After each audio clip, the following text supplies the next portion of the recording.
Una sa ating balitaan, tiniyak ng pamahalaan na magpapatupad ito ng mga hakbang kaugnay sa lumalalang tag-init ngayong papalapit na ang El Nino phenomenon. Kasalukuyang umaaksyon na ang Department of Agriculture sa pamamagitan ng cloud seeding sortie sa mga tukoy na lugar at ang National Irrigation naman ay maglalatag ng mga patubig para sa mga pananim ng mga magsasaka. Para sa detalye, balita mo kami Emil Carion.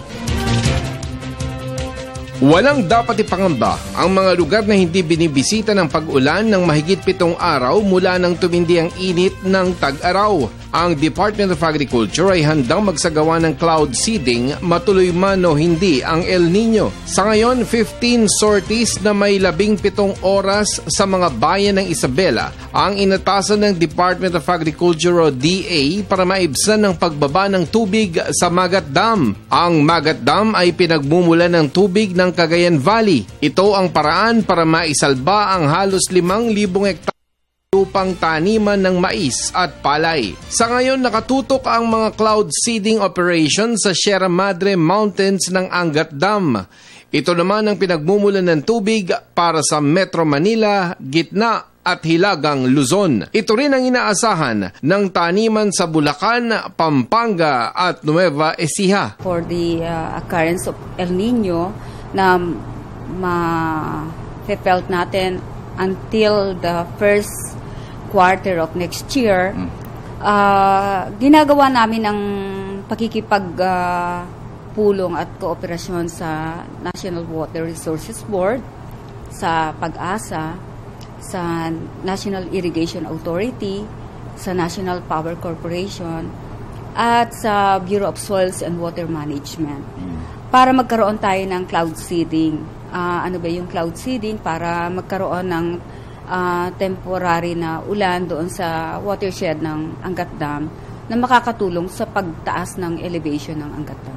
Ang National Irrigation Administration o NIA ay naglatag na rin ng mga plano para sa negatibong epekto ng El Nino. Kasama na rito ang paggawa ng mga bagong pasilidad para sa irigasyon, pagkumpuni ng mga nasira at pagbuo ng mga small impounding systems at shallow tube para sa mga magsasaka. Ang Pantabangan, San Roque Dam, Casikdan Dam, ang Buklaw Dam at ang Binga Dam ay binabantayan ngayon dahil itong pinagmumulan ng tubig para sa Tarlac, Pangasinan at Pampanga. Pinangangambahan na ang El Nino ay makakaapekto sa pananim na palay na posibleng magpataas ng presyo kung masisira ang mga pananim. Tuwing may El Nino phenomenon, handa yung ating mga irrigators association sa yung NIA para i-address yung ating shortage ng tubig. Unang-una, meron kami tinatawag na adjustment of cropping calendar. Tapos yung scheduling ng tamang distribution ng tubig, pati yung ating water saving technique natin, tapos reuse ng mga tubig natin. So, yung ating intervention na yun is in place na matagal pa yan. Matagal na.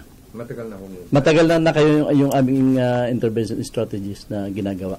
Minumungkahin natin Department of Agriculture at saka sa NIA na bigyan ng alternatibong patubig ng mga magsasaka yung ating mga shallow tube well na pwede lang maggamit upang sa ganun ay makapagtanim sila o kaya yung mga nakatanim na ay masustain na nila yung patubig nila. Sa panig naman ng Pag-asa, patuloy ang pag-monitor sa El Nino phenomenon dahil ang mga climate models ay nagbabadya na Hunyo ang simula ng epekto nito. At sa kabila ng matinding init, tuloy pa rin ang 19 na bagyong regular na bumibisita sa bansa ayon sa Pag-asa. Bagamat ang idudulot na tubig ulan ng mga ito ay hindi pa masiguro kung pwede nga lang masalo ang lahat ng tubig ulan para ito'y mapakinabangan. What you can do there is for us to capture the rain or rainfall harvesting ready for the lean months. Kasi usually kung ma-prolong yung El Nino is followed by dry season, reduced rainfall. So pag reduced rainfall, kung na-capture mo yung rain, excessive rain, so a way of adaptation yun. Mula sa report ni para sa Telebisyon ng Bayan, ako si Emil Carion.